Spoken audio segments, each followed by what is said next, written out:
Genesis chapter 47. Joseph went and told Pharaoh, "My father and brothers, with their flocks and herds, and everything they own, have come from the land of Canaan, and are now in Goshen." He chose 5 of his brothers and presented them before Pharaoh. Pharaoh asked the brothers, "What is your occupation?" "Your servants are shepherds," they replied to Pharaoh, "just as our fathers were." They also said to him, "We have come to live here a while, because the famine is so severe in Canaan, and your servants' flocks have no pasture. So now please let your servants settle in Goshen." Pharaoh said to Joseph, "Your father and brothers have come to you, and the land of Egypt is before you. Settle your father and your brothers in the best part of the land. Let them live in Goshen. And if you know of any among them with special ability, put them in charge of my own livestock." Then Joseph brought his father Jacob in and presented him before Pharaoh. After Jacob blessed Pharaoh, Pharaoh asked him, "How old are you?" Jacob said to Pharaoh, "The years of my pilgrimage are 130. My years have been few and difficult, and they do not equal the years of the pilgrimage of my fathers." Then Jacob blessed Pharaoh and went out from his presence. So Joseph settled his father and his brothers in Egypt and gave them property in the best part of the land, the district of Ramesses, as Pharaoh directed. Joseph also provided his father and his brothers and all of his father's households with food according to the number of their children. Joseph and the famine. There was no food, however, in the whole region, because the famine was severe.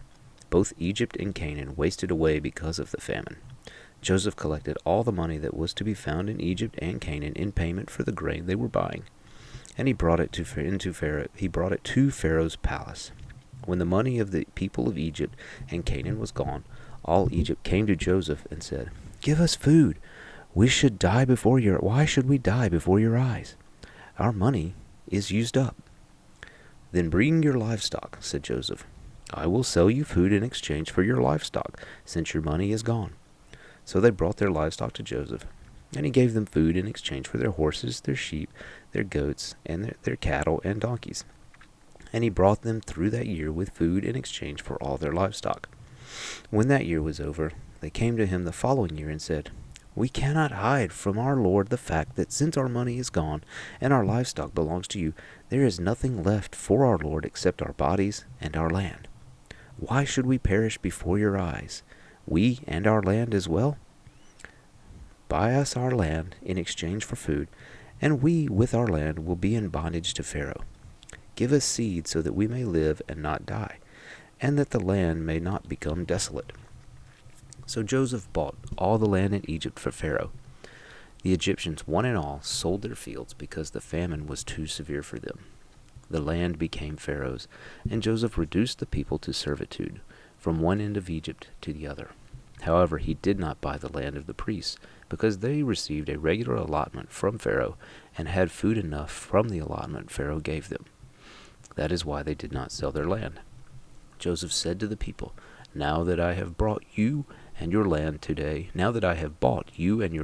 for Pharaoh, here is seed for you, so you can plant the ground. But when the crop comes in, give 1/5 of it to Pharaoh. The other 4/5 you may keep as seed for the fields and as food for yourselves and your households and your children." "You have saved our lives," they said. "May we find favor in the eyes of our Lord. We will be in bondage to Pharaoh." So Joseph established it as a law concerning land in Egypt, still in force today, that 1/5 of the produce belongs to Pharaoh. It is only the land of the priests that did not become Pharaoh's. Now the Israelites settled in Egypt in the region of Goshen. They acquired property there and were fruitful and increased greatly in number. Jacob lived in Egypt 17 years, and the years of his life were 147. When the time drew near for Israel to die, he called for his son Joseph and said to him, "If I have found favor in your eyes, put your hand under my thigh and promise that you will show me kindness and faithfulness.